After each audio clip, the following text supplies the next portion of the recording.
In this video, I'm going to tell you about whether or not the new Warhammer 40,000 Apocalypse is something that you should be interested in.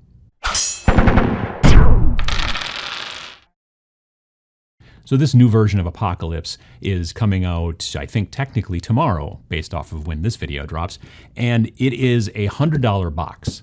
There's a bunch of other stuff that they've added as well, but this is the kind of main thing. And it's a $100 box. It comes with 300 cards and tons of tokens and an instruction manual and all the stuff that you would need to be able to play Apocalypse. Now you may be asking, if you're a newer, wargamer or new to 40K, well, what is Apocalypse?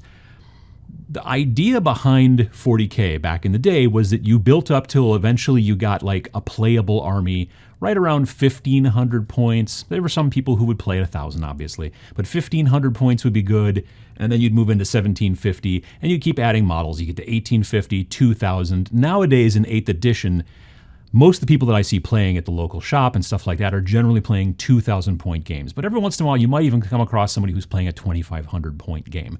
That can be a lot of models. People who are newer in getting into 40K have a lot more choices. Frankly, you can get into Kill Team, and then be playing with smaller, much smaller groups of people, and then be able to hop around a lot. The idea, though, behind Apocalypse was for the people who've been building up their army until they got to 1,500, 1,750, all that stuff, and then just kept adding to the point where maybe they've got 3,000 or 4,000 or 5,000 points of models. The issue with normal Warhammer 40,000, and that's still even the case to this day in 8th edition, is that it does not scale real well once you get past, at least these days, about 2,500 points. And when I say it doesn't scale, I mean it takes all day. Now, there were plenty of folks who were absolutely happy with that, absolutely glad to be able to play with all their toys on the table and make it happen all day long, and that's great.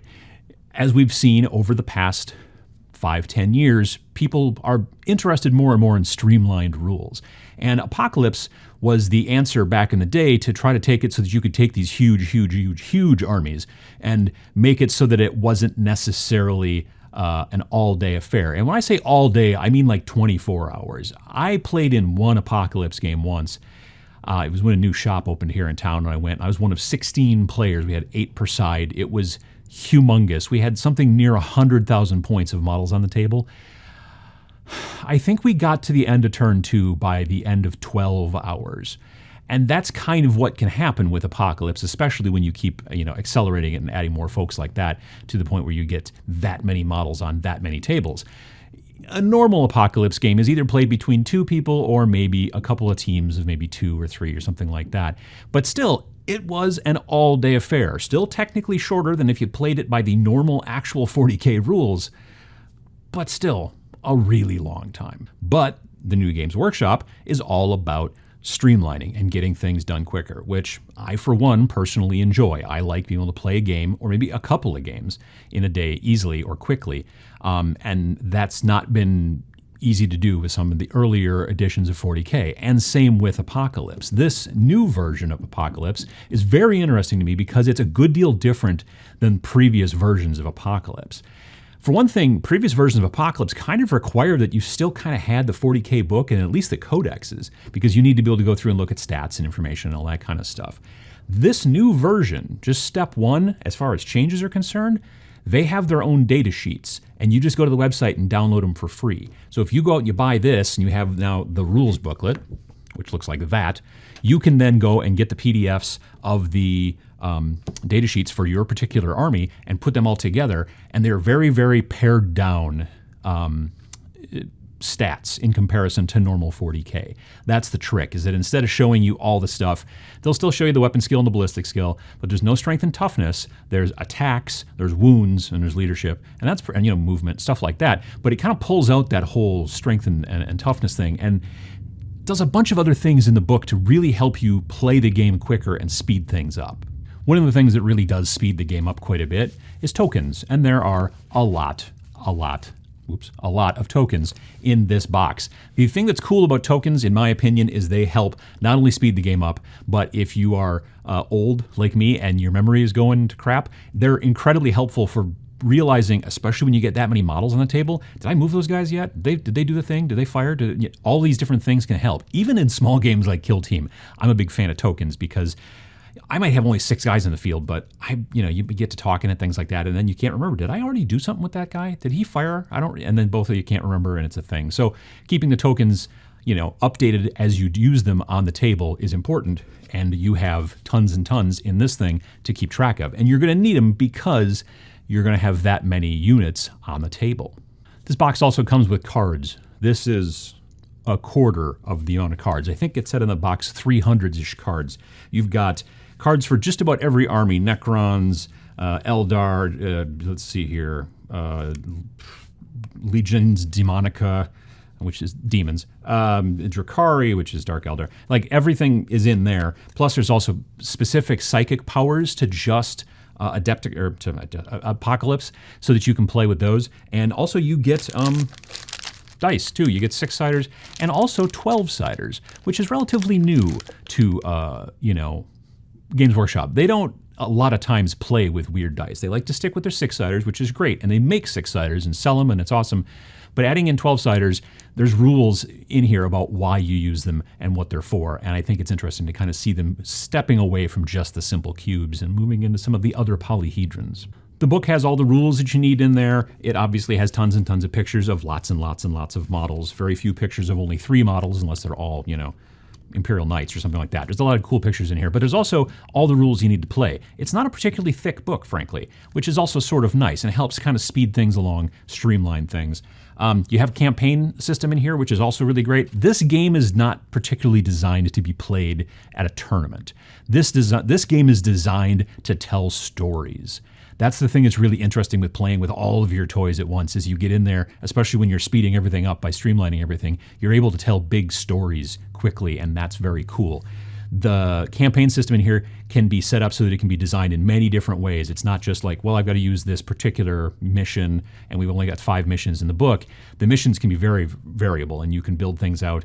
You can randomize, you can choose. There's a lot of different parts. It's almost a little bit like the open war cards for Age of Sigmar and for Warhammer 40K, where you kind of have like, this is the deployment we're going to use, and you go through the deck and go, and this is the thing, and it's a little random, so you have that kind of stuff in here, which makes the games always more interesting and different from game to game, which is also great.